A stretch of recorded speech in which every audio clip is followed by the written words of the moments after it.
자, 안전율 문제 한번 풀어보도록 하겠습니다. 자, 이 전설로 파트가 워낙 내용도 많고, 그 다음에, 문제들도 어마무시하게 이제 많다 보니까 어쩔 수 없이, 영상에 대한 내용이 조금 좀 길어져요.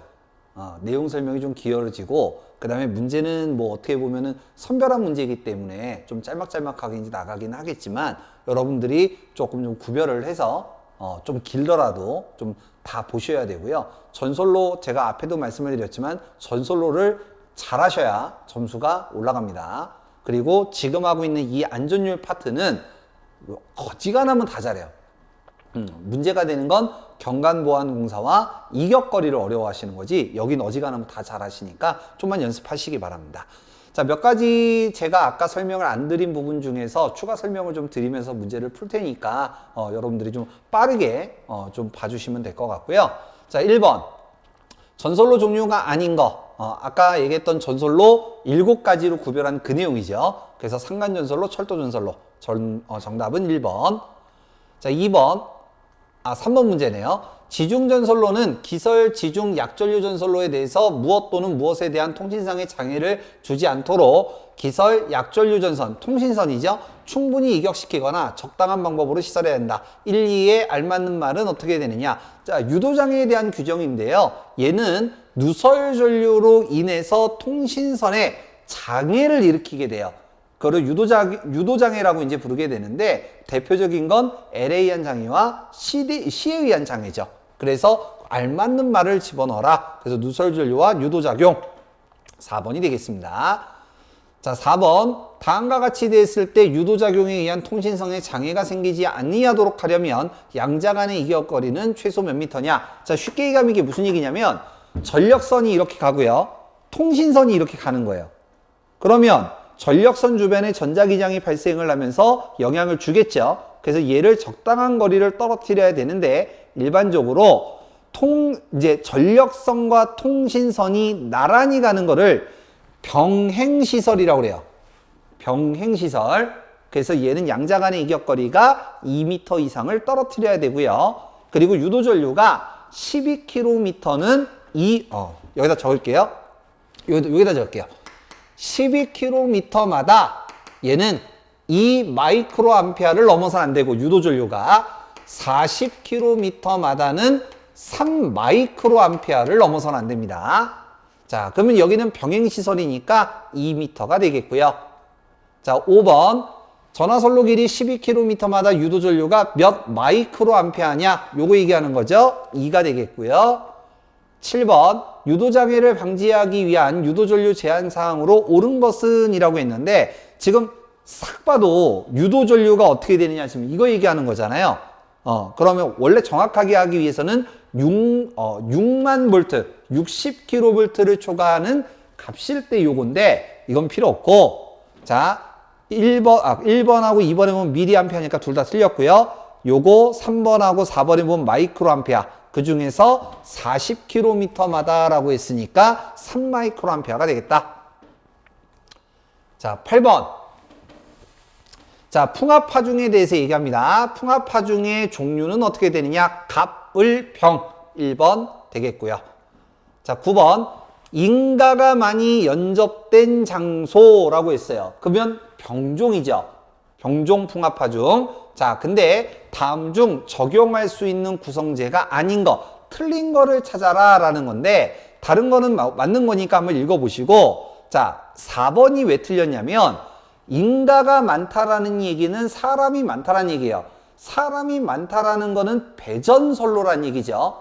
배전선로 기준전압은 얼마? 35,000V 이하죠. 우리 2장에서 했던 거. 발전소, 변전소, 뭐 개폐소, 급전소 이런 데는 5만 볼트 기준, 전기철도는 25,000 기준, 배전용 변압기 1차 측 사용 전압. 이게 정식 명칭인데, 저는 뭐라고 그랬어요? 배전전압 기준 전압이라고 그랬죠. 35kV 이하. 근데 요거 이상이라고 되어 있으니까 틀린 거지. 4번 틀렸습니다. 자, 11번. 자, 병종풍압파중은 갑종풍압파중에 얼마를 기초로 하느냐? 50%니까 2분의 1. 정답 1번. 자, 12번. 빙설이 많지 않은 지방에 저온 계절이에요. 눈이 별로 안 오고 저온 계절. 그러면 많이 오는 거를 기준으로 갑을병 외우라고 그랬죠? 병종풍합파중 3번 되겠고요.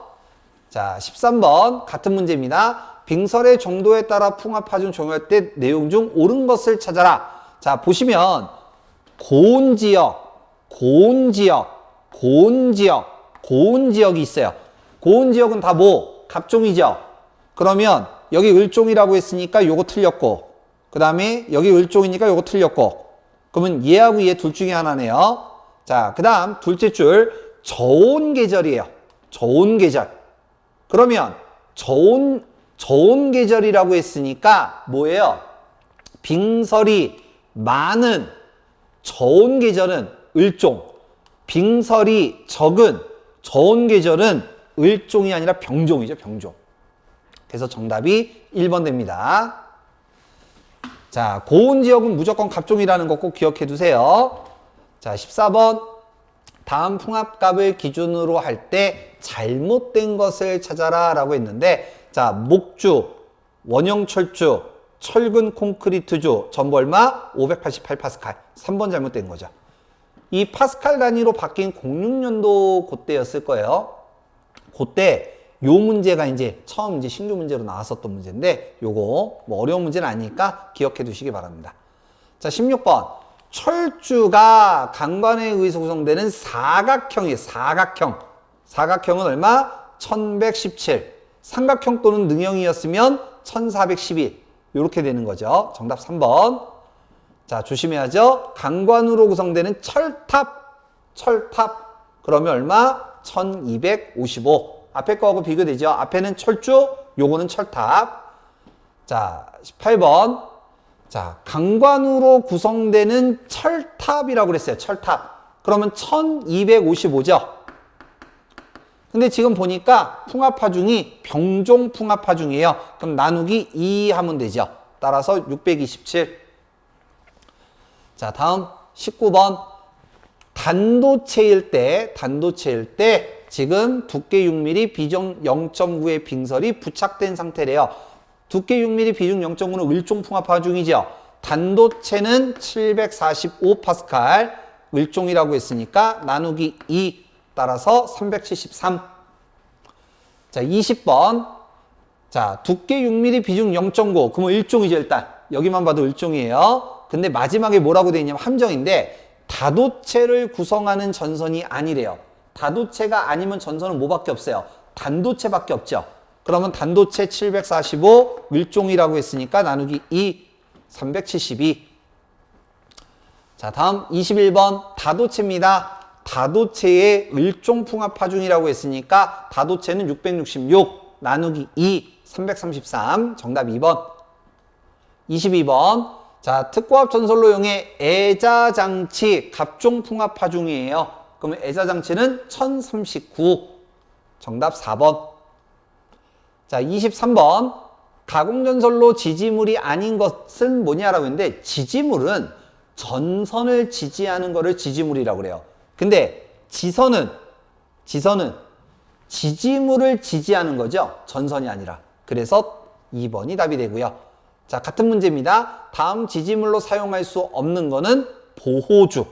자, 보호주가 뭐냐면 전주가 이렇게 이제 있을 때 시골 가면 이런 거 있는데, 얘가 이쪽으로 쓰러질까봐 콘크리트주 하나를 이렇게 기대 놓은 거예요. 여기 지선을 시설하는데 지선을 시설할 수가 없어서 콘크리트주를 이렇게 기대 놓은 거. 이거를 보호주라고 합니다. 그래서 1번이 되겠고요. 자, 26번. 지지물에 가해지는 경우에 있어서 지지물의 기초안전율. 저 기초안전율만 딱 보고 바로 찍어야죠. 2.02. 27번. 자, 목주입니다. 목주 안전율 한 번 더 써볼게요. 목주는 저압 1.2, 고압 1.3, 특별고압 1.5, 보안공사 실시하면 얘는 1.5, 얘는 보안공사 실시하면 2.0 이렇게 되는데, 지금 고압을 물어봤으니까 1.3 되겠습니다. 자, 29번 지지물의 기준이네요. A종 철근 콘크리트주는 전장 땅에서부터 최상단까지의 높이가 16m 이하, 몸무게가 700kg 이하인 지지물을 A종이라고 불러요. 그래서 1번이 되겠습니다. 자, 30번. 전장이 15m가 넘었어요. 그러면 최소 매솔 깊이는 어떻게 되냐? 15m 이하에서는 우리가 6분의 1을 묻는다라고 했고요. 6분의 1을 묻고 15m를 넘으면 일단 2.5m를 무조건 묻고 1000kg 이하냐 초과냐에 따라서 미터당 30cm, 미터당 50cm를 가산한다라고 했죠. 정답 4번입니다. 자, 31번. 전장의 길이가 9m라고 했습니다. 그러면 9 곱하기 6분의 1, 15m 이하니까 요거 1.5m. 자, 다음 32번. 자, 32번에다가 주의라고 써주시고요. 이거 한 번 나왔는데 전체의 길이가 18m고 설계하중이 6.8, 700kg입니다. 요거는 몇 미터로 시설해야 되느냐라고 했는데 뭐 우리 교재 해설에 보면 있지만 전장의 길이가 16m를 넘고 20m 이하에서 몸무게가 700kg, 즉 6.8kg이에요. 이때는 얘는 2.8m로 합니다. 이건 별도로 외우셔야 돼요. 이건 별도로. 그래서 정답이 2번 되겠습니다. 자, 다음 33번. 길이가 16m, 설계하중 9.8. 제가 설명드렸을 때 1000kg이라고 얘기한 게 이거였죠. 땅에 묻히는 깊이는 어떻게 되느냐. 15m를 넘었기 때문에 일단 2.5m를 일단 땅에다가 묻고 16m, 기준 15m, 1m 차죠. 미터당 30cm 가산. 그래서 2.8m가 되겠다. 정답 3번. 34번. 지선의 사용을 강도의 일부를 분담시켜서 안 되는 거는 뭐냐라고 했는데 철탑이죠, 철탑. 철탑은 너무나도 높기 때문에 지선을 시설할 수 없다라고 얘기를 했죠. 그래서 모양으로 배치하더라. 이렇게 되는 거예요.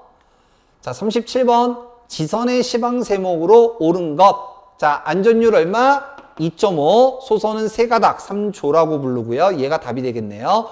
소선은 지름 2.6mm 아연도 천연선을 쓰고요. 인장하중은 440kg, 뉴턴으로는 4.3kN 되겠습니다. 자, 41번. 도로를 횡단. 동그라미 도로를 횡단. 일반적으로 도로 횡단 그럼 몇 미터? 6m. 6m. 근데 5m가 답이 되는 게 기본 3가지가 있다라고 그랬어요. 지선, 연접인입선, 저압 가공인입선. 지선이라고 했으니까 5m. 자, 42번. 자, 다음과 같이 되어 있을 때 조가용선에 행거를 시설하는데 행거의 간격은 몇 cm냐? 길 가다가 전봇대에 골이 달려 있으면 그거 얘기하는 거예요. 행거 50cm. 43번. 자, 조가용선은 아연도 천연선 몇 스퀘어냐? 22스퀘어. 정답 3번 되겠습니다. 자, 44번. 다음 케이블을 사용하는 경우 시설로 옳지 않은 것, 틀린 거를 찾아라 라고 했는데 다른 거 읽어보시고 여기 2번이 잘못됐는데 비닐 테이프가 아니라 금속 테이프라고 했고요. 30cm가 아니라 20cm씩 감아 붙입니다. 그냥 다른 거는 그냥 한번 읽어보세요. 자, 다음 45번. 전선입니다. 경동선 굵기. 경동선 굵기는 일단 좀 구별을 해서 좀 써놓을게요. 400V 이하와 3.2mm 절연전선을 하면 2.6mm. 여러분들은 당연히 옆에다가 놓고 문제를 풀어야겠죠. 400V를 초과하면 두 가지로 나뉘죠. 시가지가 아닌 곳은 4mm, 시가지인 곳은 5mm. 이게 저압. 그 다음에 고압에서는 4mm, 특고압은 5mm. 단 시가지이거나 보완공사다라고 한다면 1mm씩 증가한다라고 했습니다. 그리고 시험 문제 제일 많이 나오는 거 요거죠. 저압 보완공사 4mm. 요렇게 되는 거. 요게 전력선에 대한 전선 굵기. 통신선 2.6mm, 그리고 전력보안 통신선에 비해서 나올 거고요. 그 다음에 가공지선, 고압 4mm, 특고압 5mm. 그 다음에 철도용으로 뭐 7mm, 7.5mm, 그 다음에 보호선, 보호망 4mm 이런 게 있었습니다. 자, 지금은 400V 이하, 400V 이하 절연전선인 경우를 제외하고 몇 mm냐라고 했으니까 요거 얘기하는 거죠. 3.2mm. 46번. 자, 400V 이하인데 절연전선이래요, 이번엔. 그러면 2.6mm. 47번. 조명용이죠. 인도교 위에 시설하는 조명용. 가로등 생각하시면 돼요. 가로등. 그러면 여기에 절연전선이란 단어는 없지만 무조건 절연전선 쓴다라고 했죠. 2.6mm. 48번. 400V 초가. 400V 초가 시가지의 시설이에요. 초가 있고 시가지니까 5mm. 50번. 3300V면 고압이죠. 고압에서 경동선 몇 mm. 근데 고압은 4mm인데 시가지라고 했으니까 5mm가 되겠습니다. 51번 400V 이하 저압 보안 공사. 이게 중요해요. 이거 저압 보안 공사. 이게 잘 나오는 거예요. 4mm. 53번 고압 보안 공사네요. 고압 보안 공사 5mm. 54번 고압 가공지선이에요. 그러면 고압 가공지선 얘네하고 똑같이 잡으면 된다고 했죠? 4mm. 특고압이면 55번 특고압이면 5mm. 알면 쉽죠? 자, 56번. 자, 이번엔 기타 안전율이네요. 이건 지울게요. 자, 기타 안전율 경동선과 합금선 요런 거는 2.2, ACSR이나 알루미늄선은 2.5, 뭐 이상시 상정하중 1.33 뭐 요런 거 얘기하는 거고요. 경동선 안전율 물어봤으니까 2.2. 57번 ACSR 안전율 물어봤으니까 2.5. 58번 알루미늄선이죠. 그러면 ACSR과 알루미늄선은 2.5. 59번 경동선 또는 내열동 합금선 내용이 되게 많은데 안전율 물어본 거예요. 정답은 2.2 되겠습니다. 자, 그래서 첫 번째 3장의 첫 번째 안전율과 관련된 여러 가지 내용들을 한번 풀어봤는데 여러분들이 이 안전율 법규 같은 경우는 정독하면 힘들어요. 한 둘째 줄 읽다가 세 번째 줄 읽으면 앞에 뭐 읽었는지 하나도 생각 안 나. 그래서 포인트 단어를 잘 찍어야 됩니다. 포인트 단어. 요런 거 같은 경우는 경동선, 합금선, 안전율. 이거 물어본 거잖아. 요거 하나만 딱 알아도 그냥 바로 알 수 있는 거죠. 그래서 포인트 단어가 뭔지 요거를 잘 체크해서 보시기 바랍니다. 그리고 문제를 풀 때는 옆에다가 이런 것들을 딱 놓고 보시면서 같이 공부하시는 게 제일 좋아요. 그걸 반복하시는 게 좋아. 한 번 보고 끝나는 게 아니라. 꼭 그 점수 안 나오시는 분들이 공부 방법 중에 다 외우고 풀라고 그래. 다 외우면 뭐예요? 어차피 하루 이틀 지나면 다 까먹는데. 그래서 최대한 보시면서 문제를 많이 풀어보시는 게 좋은 거예요. 그렇게 좀 알고 계시면 되겠고 공부 방법이니까. 자, 여기까지 하고 다음 시간에 뵙도록 하겠습니다. 수고하셨습니다.